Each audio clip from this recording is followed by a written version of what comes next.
अस्सलाम वालेकुम व्यूवर्स, कैसे हैं आप? सब ठीक हैं, खैरियत से हैं? तो जी आज मेरी तबीयत ठीक नहीं है। वैसे तो 3 दिन से तबीयत मेरी ख़राब है। डेली इंजेक्शन मुझे लग रहा था और थोड़ी देर के लिए बस इंजेक्शन लगने से ये होता था कि ज़रा ठीक हो जाती थी।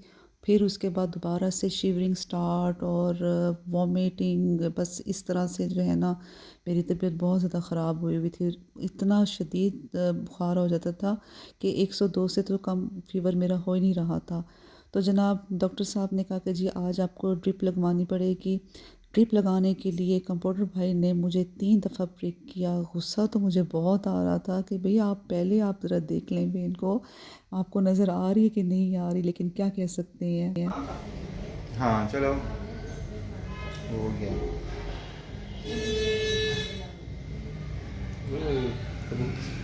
या तो बड़े वेन नहीं तीन मिल रही थी या फिर अब ब्लड बाहर आ रहे बाहर आ रहा है। आज खाना भी बेहतरीन बना कर भेजा है। देखिए कि क्या बना है। अच्छा जी, दाल लग रही है।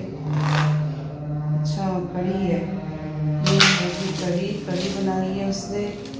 और ये क्या है, ये है आलू रोस्ट। बहनों का यही तो फ़ायदा होता है ना। अब मैं सैलून पे आके बैठी हूँ, सोई हूँ और उसके बाद फिर फ्रेश हुई हूँ, शावर वगैरह लिया। तो अब मैं काफ़ी हद तक मैं बेहतर फील कर रही हूँ अपने आप को। मुझे तो ऐसे लग रहा था जैसे मुझे जंग लग गया है। 3 दिन अजीब मेरी हालत हुई हुई थी, सच्ची बात है। जो आपके घर का मेन बंदा हो ना, वो बीमार नहीं होना चाहिए। अगर वो बीमार हो जाए तो ऐसे लगता है कि सारा निज़ाम दरम बरम हो गया है। आज मैंने घर भी अपना नहीं देखा कि मेरा घर किस तरह से पड़ा हुआ है। मैं सुबह चली गई हूँ, तकरीबन 10 बजे मैं चली गई हूँ डॉक्टर के पास।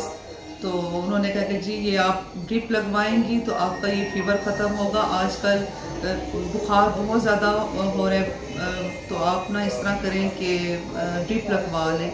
इंजेक्शन से आपको नहीं फ़र्क पड़ेगा। और उसमें ड्रिप में भी जो है तकरीबन 4-5 इंजेक्शन उन्होंने डाले हैं। फिर मुझे कहीं जाके मुझे होश आया, मैं सोई हूँ। फिर मैं अब अपने आप को बहुत बेहतर फील कर रही हूँ। आपकी सर्दी भी तो अचानक से आ गई है, फिर साथ में ये फॉग वगैरह भी हो गई है, इसी वजह से भी बुखार हो रहा है, फ्लू हो रहा है। आसमों की वजह से ज़्यादा हो रहा है। सर्दी अपने टाइम पर आई है। आज 27 तारीख हो गई है, बल्कि थोड़ा सा लेट हो गई है ठंड। तो जो बारिश नहीं हो रही है, बारिश नहीं हो जाए तो फिर ये है कि स्मोक भी ज़रा कम हो जाएगी और ये जो बुखार वगैरह हो रहे हैं ये भी कम हो जाएंगे। तो मुल्तान में तो आज बिल्कुल भी सारा दिन भी बस धूप नहीं निकली, खूब स्मोक है। तो एक लिहाज से ये है कि हम लोग इस चीज़ को एंजॉय भी करते हैं कि जी फोग है, इसको एंजॉय करें। लेकिन ये है कि ये हमारी सेहत के लिए अच्छी नहीं है। जिम के मेंबर्स भी बहुत कम हुए हैं। कुछ ऐसी मेंबर्स हैं जिनके बच्चे जो हैं वो छोटे छोटे हैं, तो वो कह रही हैं कि जी हमारे बच्चों को फीवर हुआ हुआ है। वैसे भी इस सीज़न में जो जिम के जो मेंबर्स होते हैं वो कम हो जाते हैं। इस दफ़ा तो हमारी रमज़ान भी मार्च में है, मार्च के तकरीबन स्टार्ट में ही होगा।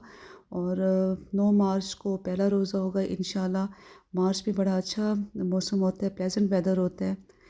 एक तो ये है कि इसमें ना सर्दी है ना गर्मी है, तो मौसम बहार भी होगा। लास्ट ईयर भी वैसे हमारे बहुत अच्छे रोज़े गुजर गए थे। 20 रोज़े तक तो बहुत अच्छे गुजर गए थे। हाँ, जो आखिरी अशरा था उसमें ज़रा गर्मी हो गई थी। तो बहरहाल इस दफ़ा तो और मज़ीद अच्छा मौसम होगा, बड़े आराम से सुकून से रोज़े रखे जाएंगे।